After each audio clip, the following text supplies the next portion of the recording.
Welcome to At Home Is Now. My name is Wanako Overhuber, and I'm your host. My guest today is Mandy Alexis. Welcome to the podcast. Hi, thanks so much for having me. So I like to start with a question about what you're most excited about at this time and how that contributes to your joy and happiness in your life.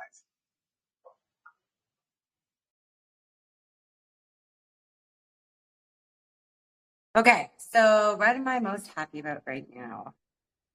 I don't know. I guess every day is kind of like a very different day for me here. So the new life, the new friendships, the new challenges,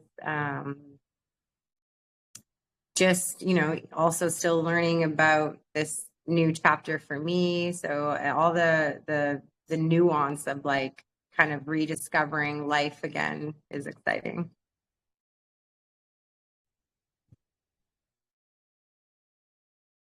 Well, you might want to give us a little context because I mean, we don't know exactly what you were doing beforehand and how how your life has changed so that it is what it is now.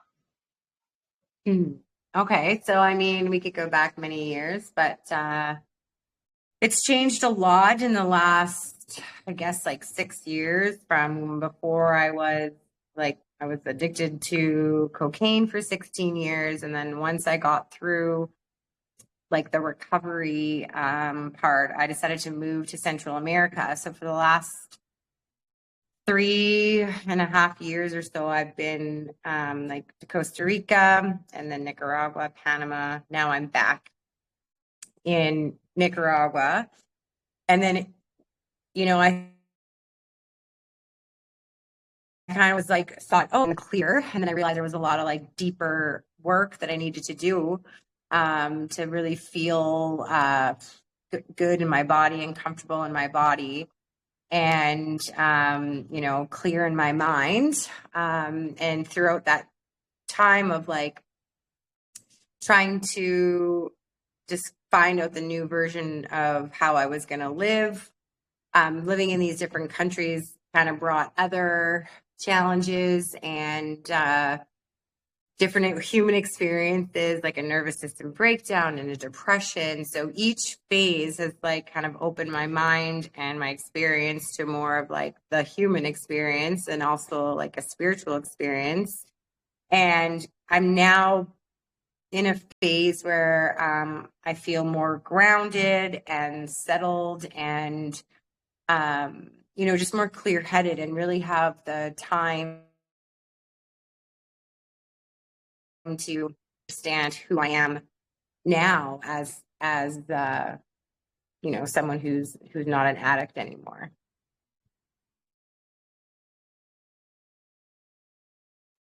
Yeah, there's a lot to look at here. So you being an addict for so long and maybe you have discovered why you became one in the first place and how you and what it took to stop being an addict and choosing a different lifestyle.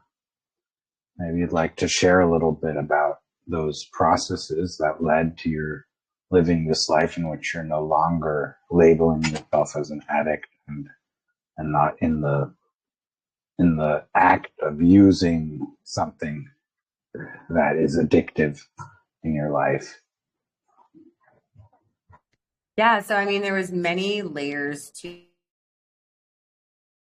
getting to this. I really needed to understand like my brain. I wanted to know like what had happened, what I was doing to myself. So I studied like, I learned about what cocaine did to you and your body and kind of like what was it that would have like attracted me to like be in this world for so long.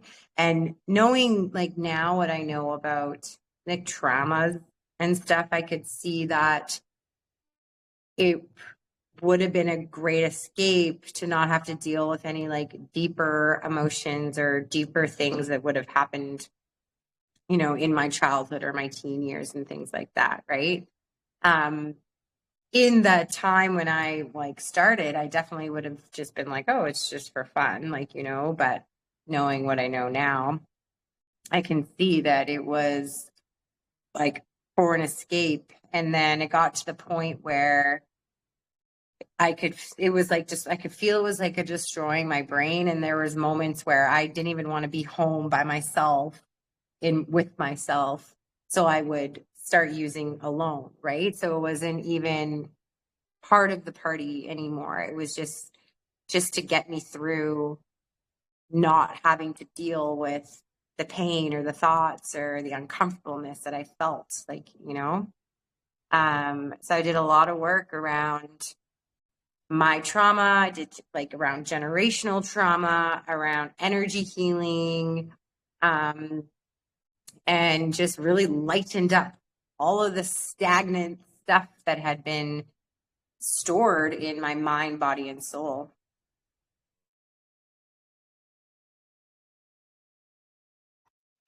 That's amazing to have this persistence of going into those things that one was afraid of before and being willing to face that and then choose to see it differently, because otherwise you would probably go right back to the avoiding of it if you continued seeing it the same way. So you must have made some major choices there, or little choices that led up to a huge shift. Maybe you'd like to share some of those choices you made. Yeah, so I mean, they were big choices and little choices all combined, right? But everything was steps. Like I knew I needed to completely stop having this social life that I was having because, almost my whole circle was in that party scene. And I realized that everything that we did, like somehow drugs got involved, like we'd go bowling, we'd end up getting bags to go bowling, and then even like we'd have a nice dinner out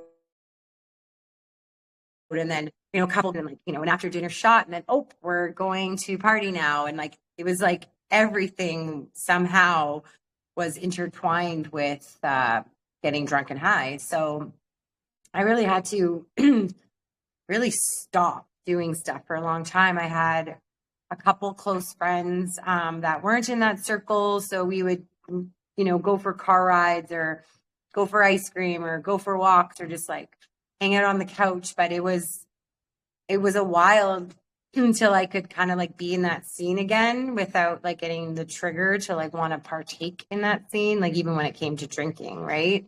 But then I kind of turned it into like a game and like had fun with discovering what I liked to do now that I was out of that scene, right? So I would like a kid, like, oh, what brings you joy? So I started going to plays or like tried new hobbies, like kickboxing or piano or whatever, right? So I was really trying to discover like who am I without being the party girl, you know? So those steps were important, and I had to move out of where I was, and I really had to do the work when it came to, like I mentioned earlier, like the deeper healing, because it was quite uncomfortable getting out of it. Like your brain chemistry is changing, your body naturally produces dopamine, but then when you've been doing cocaine for so long, your body stops producing it because you're giving it to like it synthetically like all the time.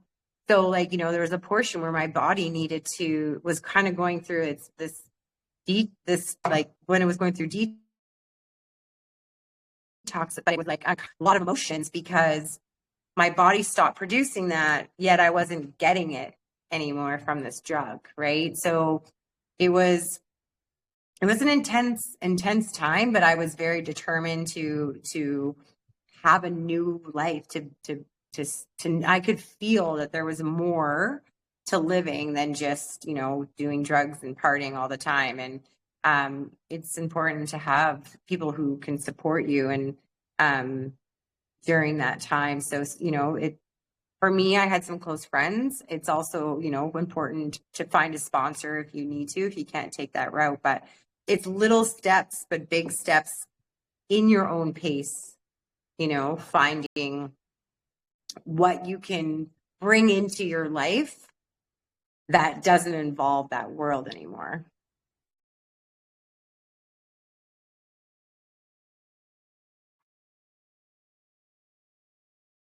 So, what do you think was the base thought pattern that led to the addiction in the first place?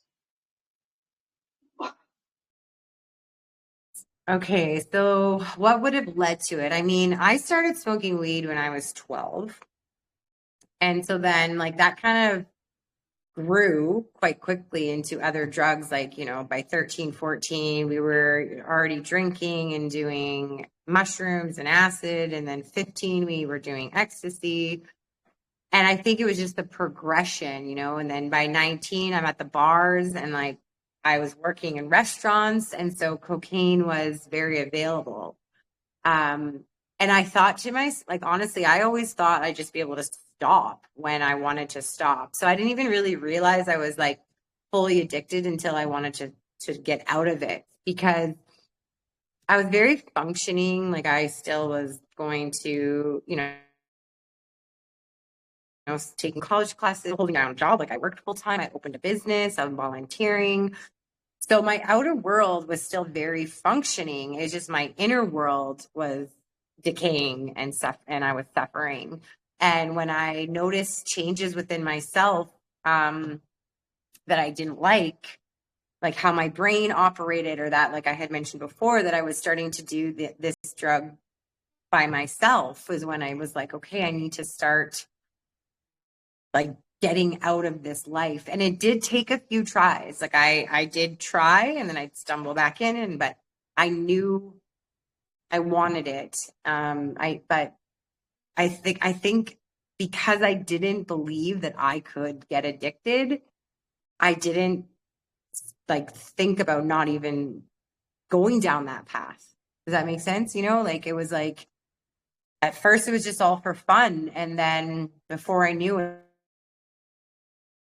it, that was my life. I wanted to stop. I couldn't. So it's a dangerous, slippery slope for like experimenting and everything, right? So, like I had mentioned before, like, I could see now the starting of everything was to mask or escape, or not have to deal with any of those deep emotions. But because I was functioning, I didn't see myself as an addict until I couldn't quit.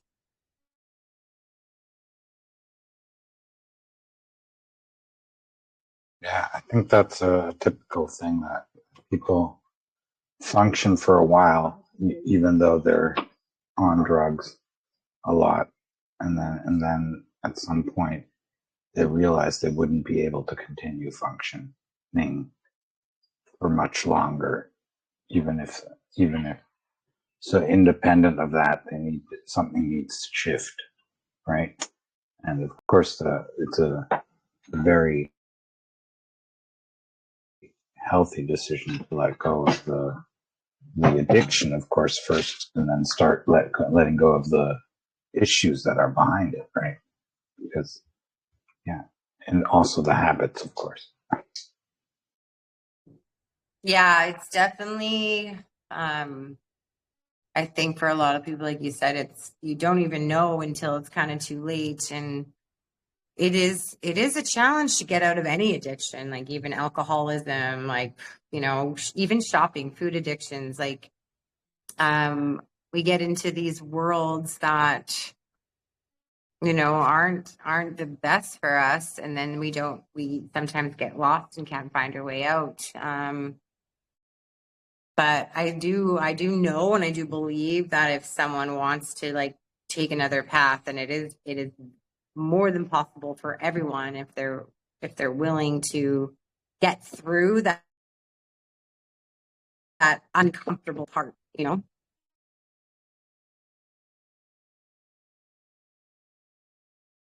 Yeah, discomfort certainly is also a reason why one gets into it in the first place, and it's also part of the process of getting out of it. Yeah, in a way, I like to put it this way: guilt is an addiction too. So so we are so we're most of us are hooked to guilt, even if we're not hooked to a drug that you could name, right?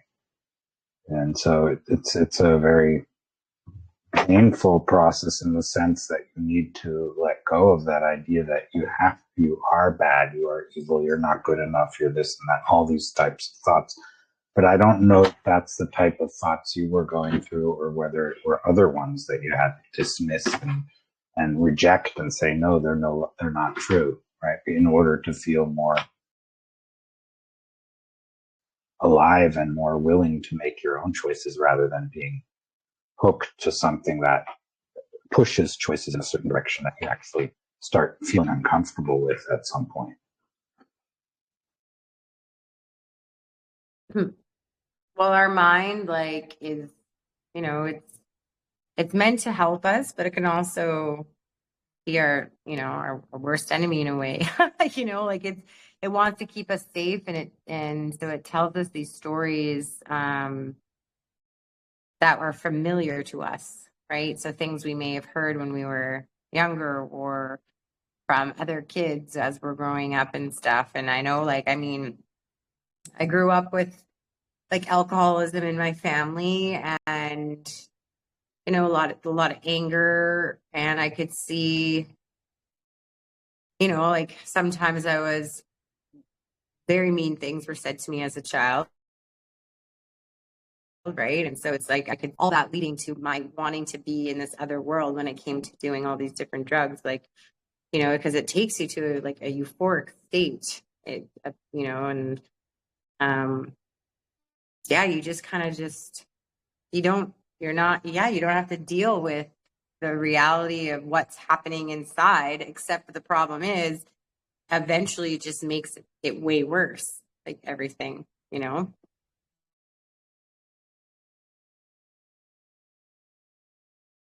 Because the thought processes that led to it haven't been stopped. They actually are being strengthened because of the choice to use something that you think is outside of you to get out of it, and it's not getting you out of it in truth.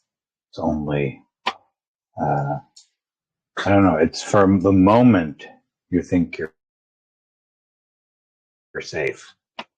But in truth, you're actually always safe. But to find that out, you have to get out of the whole momentary, just for moments, or this escape mode, as you called it, right? This escaping from what you think is a horrible reality, or because you interpret it that way, or because it really is, doesn't matter.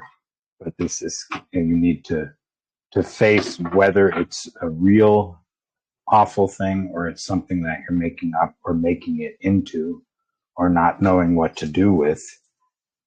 None of it matters. What matters is that you change your mind about it in the end, right? And make a different choice. Yeah, I see Henry would like to say something. I'll give him the opportunity.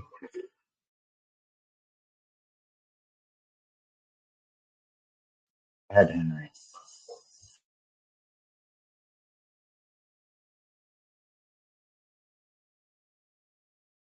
Henry, did you want to say something, or have you changed your mind?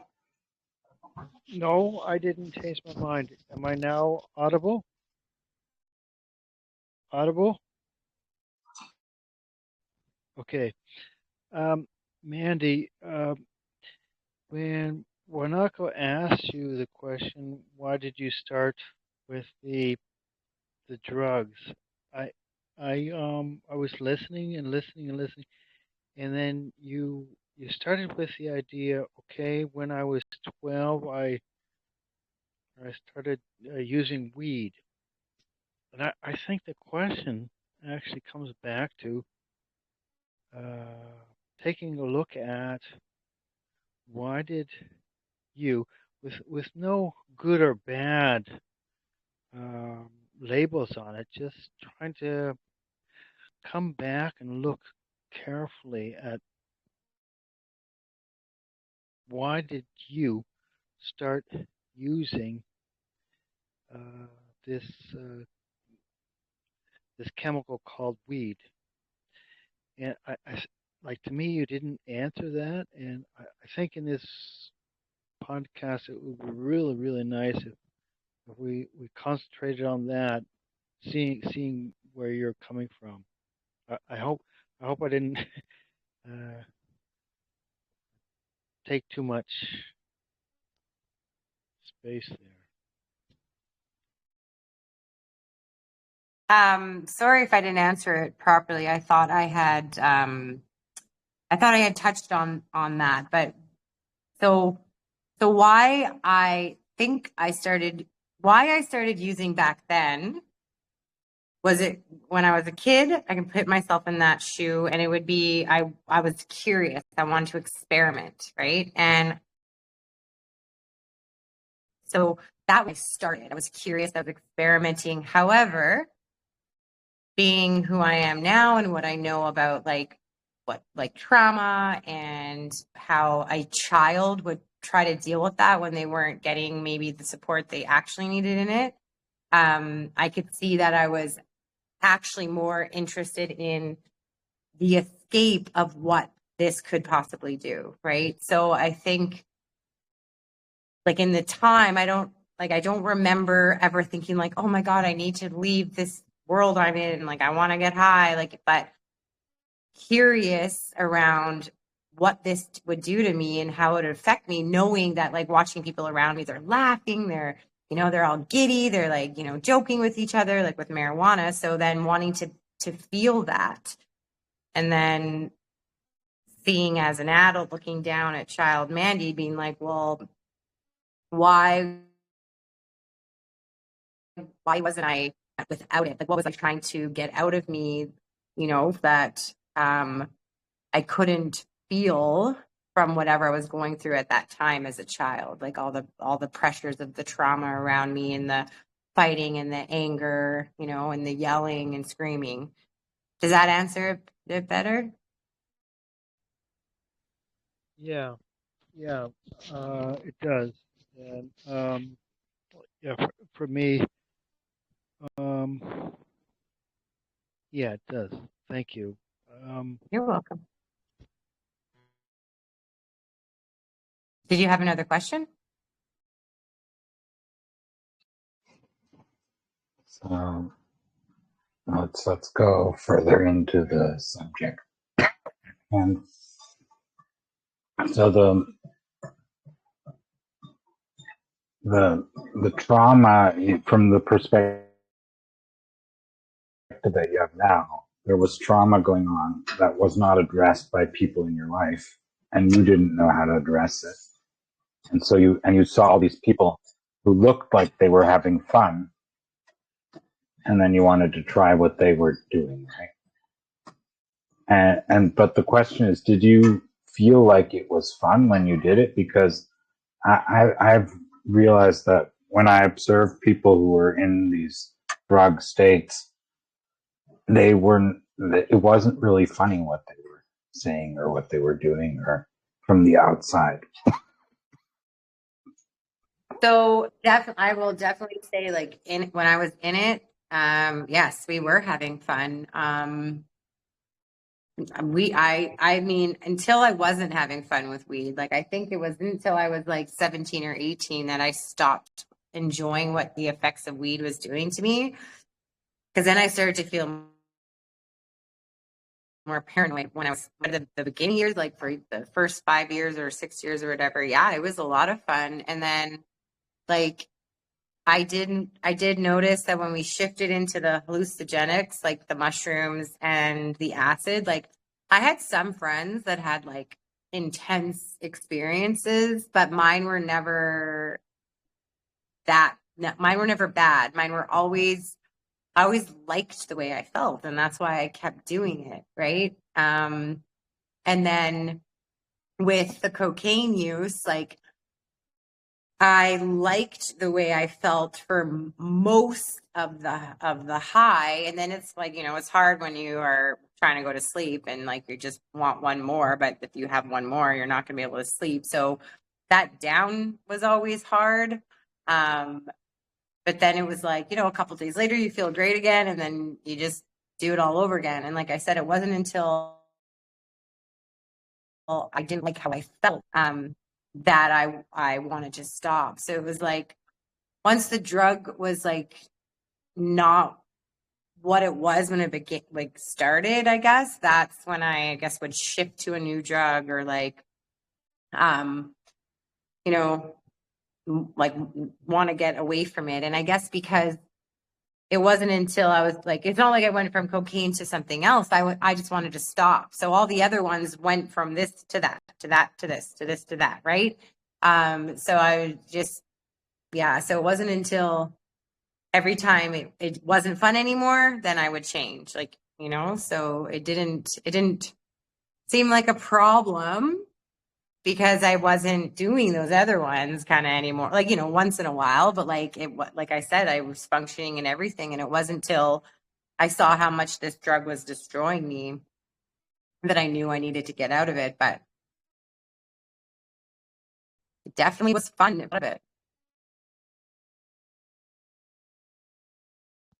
Yeah. So the next thing is, what was it destroying, and how did you notice that it was destroying your life? Because obviously, outwardly, if you think of the having a job and being able to hold up the fort and do all these other things that you were doing, you might think that you were living a life that was worth it and was working, right? And so the question is, how did you notice that it wasn't doing you any good anymore? Because just the fact that it wasn't fun anymore might not be enough, right? There must have been more to it. Yeah, there definitely was more to it in the sense that I noticed it was destroying who I was. Like my brain wasn't functioning how it usually was. Like I always considered myself a pretty smart, intelligent person, but brain, like I like wasn't working properly, and I would be at a loss at like how to like have a certain conversation, or like I would just feel really uncomfortable like inside. And then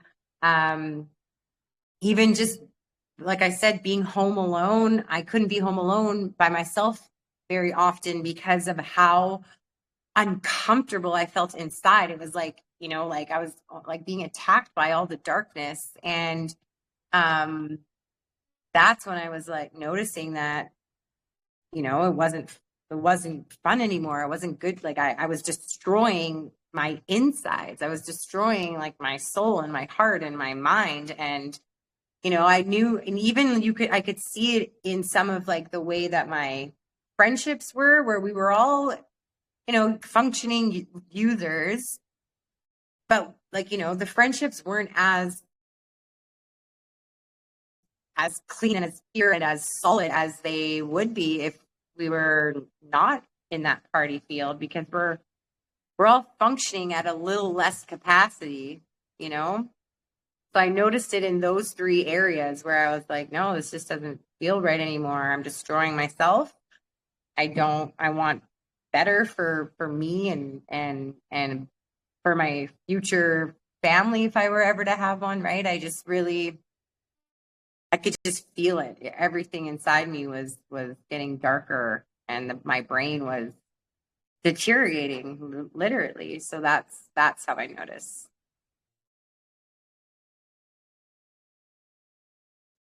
You mean that also at work things were changing, that you couldn't hold up the standards that you had put yourself through and which had worked so far, where they were deteriorating, or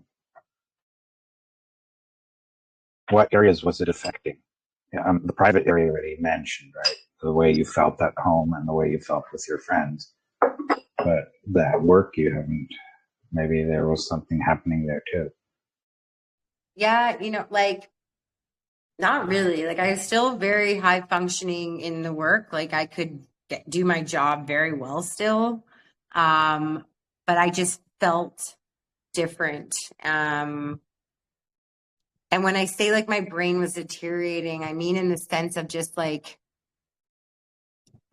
how I could operate, I guess, also while I was drunk and high, and then like being like hungover the next day, like everything was darkening for me.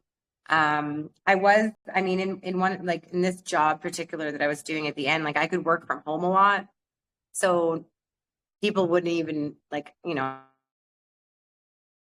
I'd just be in bed working on my computer, pull that off just fine, right? So it never affected my work because I could do it hungover in bed, take naps if I needed to. So it was different. It was different, but I always got my everything done on time. I was always at the meetings I needed to be at. But like I could feel it within that things were just starting to get darker, and just when I say my brain was deteriorating, like the cocaine literally eats it, but it was like I could just feel it starting to change in the way I felt about myself, the way I felt about the world, the way like just I could just feel it. I don't know how to explain it more than that. Yeah, it's interesting because, we recently with all the COVID stuff, there was all the brain fog stories, right? So I don't know. So it doesn't sound like it was anything like that. So it was something else entirely. And I think that was a good distinction to make here, that it's something else.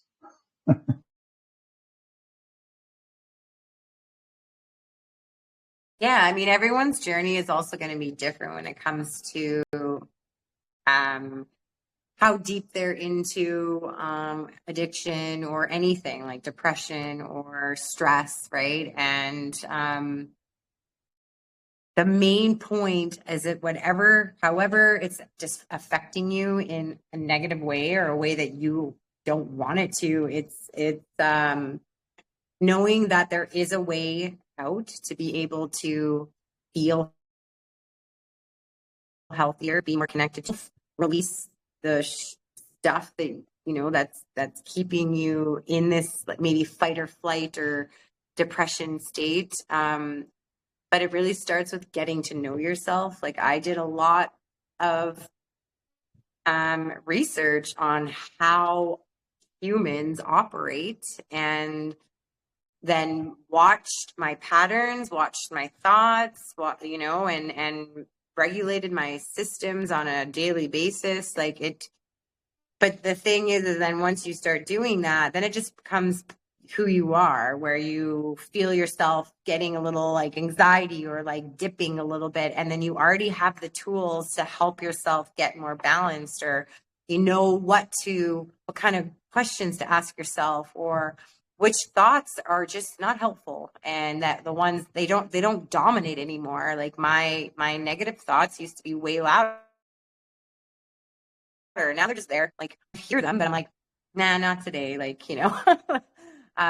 so once you start doing the work and learning about who you are in all aspects, it becomes a lot easier to navigate through all the challenges and stress and heartaches and loss and everything, like, because you know who you are at your core and you know what you need to be able to get through anything and nothing. Like sometimes it's just nice to take a moment for yourself to be regulated. Like you don't have to wait until you're at a stage where you feel unregulated. Do things to prevent it on a day-to-day basis, like as best you can, right?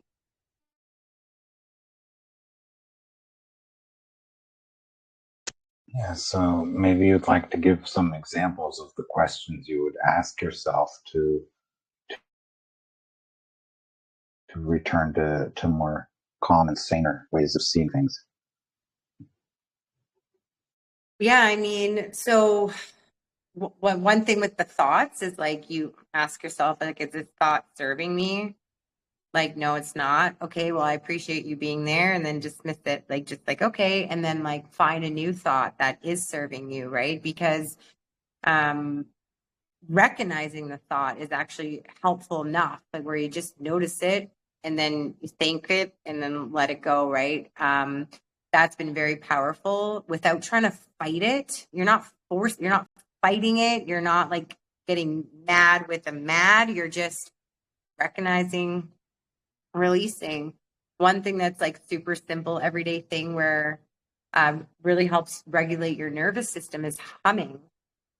So like if you're starting to feel a little anxious around something like a meeting or, just whatever, just humming a little tune helps regulate your nervous system, bring you back to center. And so things like that, questions you can ask yourself is like, where am I feeling uncomfortable in my body? Where am I feeling tense in my body? Right. So that it could be like in your stomach. So then maybe you have like some sort of energy block in your stomach and you need to take a moment and do some deep breathing and release some energy, or, there's multiple ways, but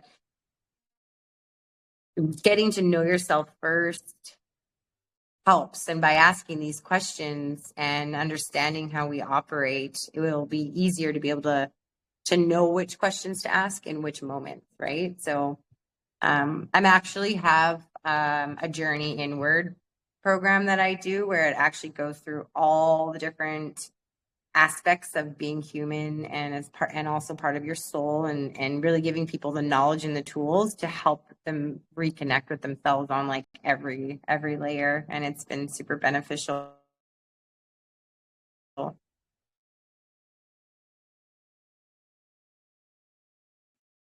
So this is very important to look at, right? Where I know there's systems where you check your thoughts and try to figure out, are they sensible or not? For instance, like in cognitive therapy, you will see, okay, what's the thought that I'm having automatically, and what would be the thought that would actually depict things as they are, more factual or more to the point, and comparing those two and then choosing which one you want, right, to follow through with.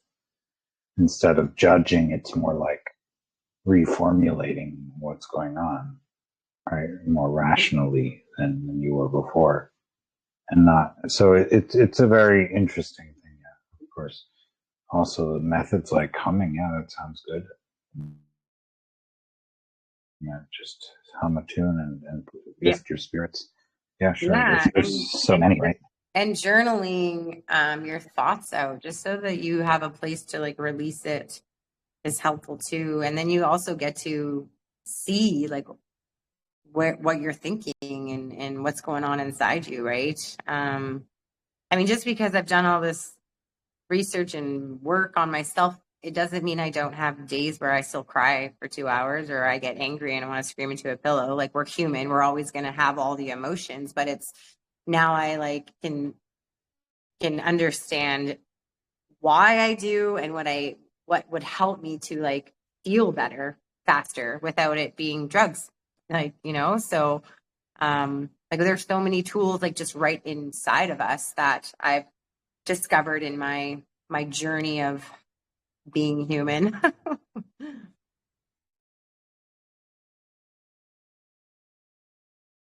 Yeah, I think that writing certainly has its qualities too, right? Writing, independent of whether you have a purpose for it or you're just writing whatever comes to your mind, it certainly allows you to say things, and you start seeing when your thoughts are repetitive. You get to see when your thoughts are shifting, when you get some thoughts that you would normally reject, but you write them down anyways. And so on, you see, okay, maybe they're coming up seldom, then the repetitive thoughts come again, and then they come up again, something similar, and how all that operates. But it's not like, I don't think it's very conscious. It's more like it just happens by writing whatever you feel like writing, right, at that point, and stopping to getting the necessity to get in the way. But you do get in the way, but then you write that down too, right? And that because if you stop writing because you're getting in the way of yourself, then you won't get the writing done. Right? So, I don't know. Did you write a book from that, or what came out? Did later on something like writing a book or a systematic writing come out, or did it stay with the journaling style of just writing whatever needed to come out? Yeah, I honestly, I just journal whatever I need to. I just let it flow, you know? And usually sometimes at the end of the session, I can't even read a lot of what I wrote because I'm just like trying to get it out as fast as possible and stuff. Actually, sometimes it's been helpful for me just to like record a voice note to myself, just to be able to like get out like how I'm feeling and thinking and stuff. Like a lot of us hold stuff in, and it's actually very, very to our health in multiple ways because we're shoving down what we actually feel and think, and then like it gets stored in us, and that's the like, you know, it can cause sickness and pain and bigger frustrations because you're not dealing with stuff. So then, you know, you're the smallest thing could set you off next, right? So yeah, it's important for everyone to kind of discover what tools help them the most. Like there's so many, like meditation or yoga or some singing, dancing, EFT tapping. Like there's so many different tools that are great for like balance and regulation and just being able to express yourselves. Some people just enjoy regular talk therapy where you just go, right? Like, and I think it's important for everyone to find the stuff that works for them. You know, like there's so many different ways for us to be able to release and release emotions and understand our emotions, and you know, and be able to live in a way that's not feeling like we're trapped in our own self, you know.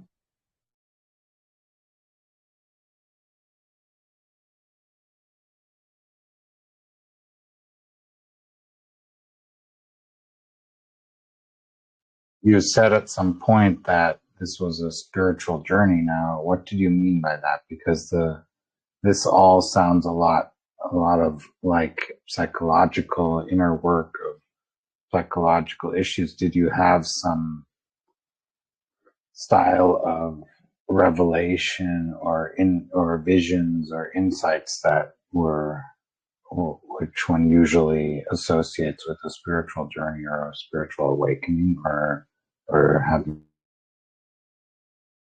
you mean it in a different way? So I mean, for a long time I've always felt like very spiritual and like kind of connected to, you know, source, God, universe, whatever term you want to use. My intuition was really good when I was younger, and then I think I kind of like lost a little bit of it as I like got more into this party scene. But the way I mean it, like this getting through the addiction, and it being spiritual was like just my eyes opening up even more to how the universe works. So not just like, you know, and that everything is energy, and what we're carrying energetically is going to attract stuff energetically. You know, I also did a lot of reading up on universal laws and things like that. And just, you know, every season since I've been like out of addiction, you know, I find a deeper connection to just being like connected to source or God or universe, whatever term you want to use, and just kind of really realizing that like we are all God or source or universe, like we're not separate from it. And I've been able to really fine tune in most days like that. I feel very trusting in my path, and like, you know, I believe that like I've done a lot of research and reading around and discovering around the soul contract, and that we actually like agree to come here, and that feels very fitting to me that we've like signed up to go through certain experiences here. And yeah, like I feel like we're very much like a soul having a human experience. You know, it's complex what's happening with us. Like we're not just a human, we're this light being that's experiencing being human. So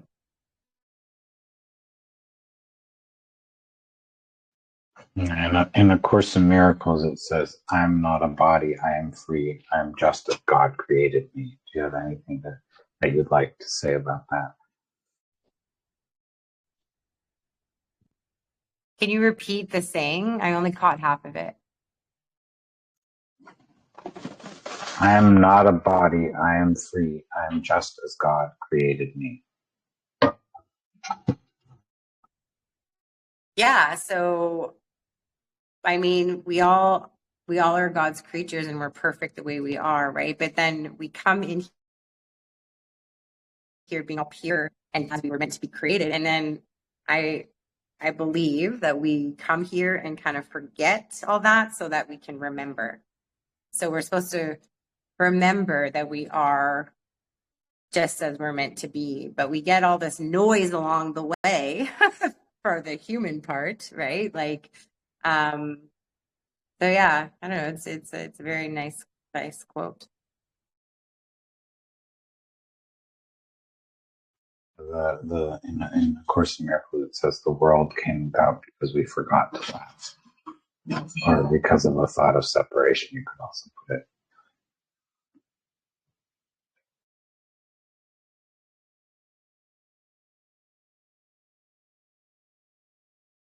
To turn your Sorry. mic on.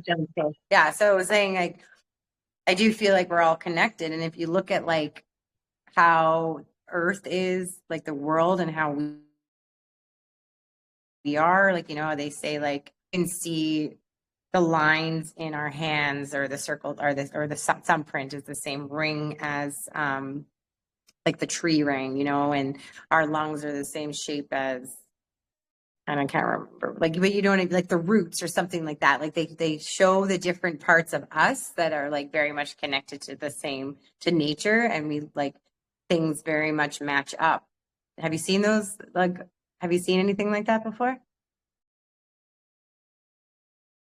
I haven't looked into that, but I do know the whole chaos theory and all its through a mathematical formula of things repeating themselves and developing in a certain way that it can look a lot like natural phenomena like leaves or like trees or whatever else. So yeah, I've seen that, but I'm not particularly familiar with what you were speaking of.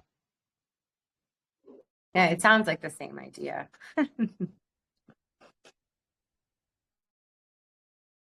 Um, yeah, so I don't know. Do you have any other questions you want to ask me? I know I arrived a little late, but I do have another meeting at 2:20, so I'll have to wrap this up shortly.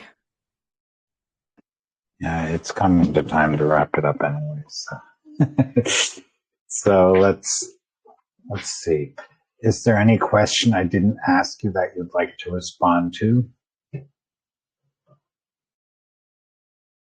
I don't know. I kind of feel like I said it all, you know, like talking about where I was to where I am, how I kind of got here, how I believe um different aspects of being human and spiritual helped me along my way. So I don't know. I feel I don't I unless you can think of something and feel like I said a lot. So let's let's condense it one more time. What would be the most important thought that you'd like to pass on to viewers and listeners so that they can decide, maybe make a choice that is relevant to their current situation, that would, for which that would be helpful? I think it would be that no matter how long you've been one way, like change is possible. I was 16 years addicted to cocaine, but my drug use started years before that, right? So I think it's important to understand the power that they have once they've made the decision to change, and that it's possible, and it will work once you get to that.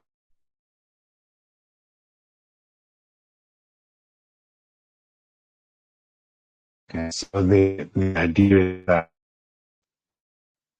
no matter how long you've been stuck to it, turns out to be effective or helpful, not want to do it, it's possible to make a new choice and change.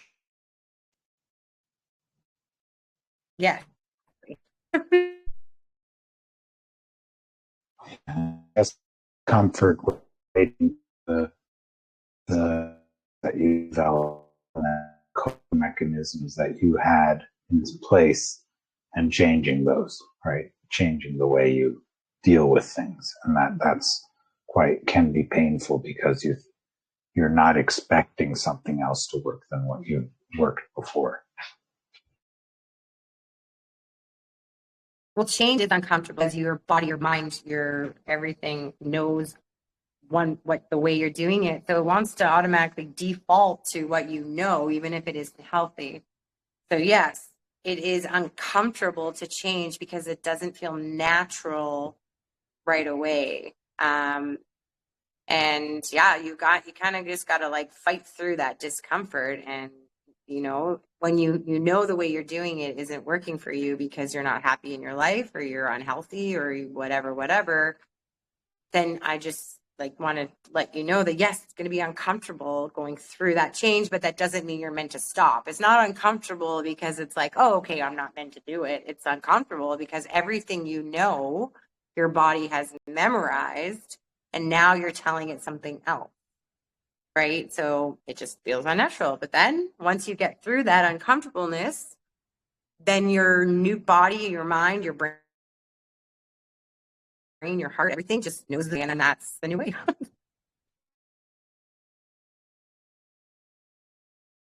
Yeah, that's beautiful. So in other words, if you found something that feels like it's the right thing, even though when you start implementing it, it starts feeling uncomfortable, it doesn't mean that it's not the right thing. It will become more natural and easy once you get through that discomfort time, right? Yeah, exactly. Yeah, because you're doing something that you don't normally do, so it just feels weird. Just like, yeah, so just the way we work. Wonderful. So one can choose again and change things in one's life. And of course, in Miracles, it always says, if you don't feel happy with the way things are, then choose again. In other words, change your mind about it. And do it again and again without guilt. Just do it. Change it again, no matter how many times it takes. Okay. Thank you so much for this conversation. And thank you, everyone, for contributing to this show by viewing, watching, reviewing it, subscribing, perhaps participating, reaching out to me, giving some feedback, or even coming on the show, and or letting people know that they could be on the show, or letting people know about the show, because there's so many episodes to listen to with so many inspiring stories. So I encourage you all to do that. And blessings to you all until next time.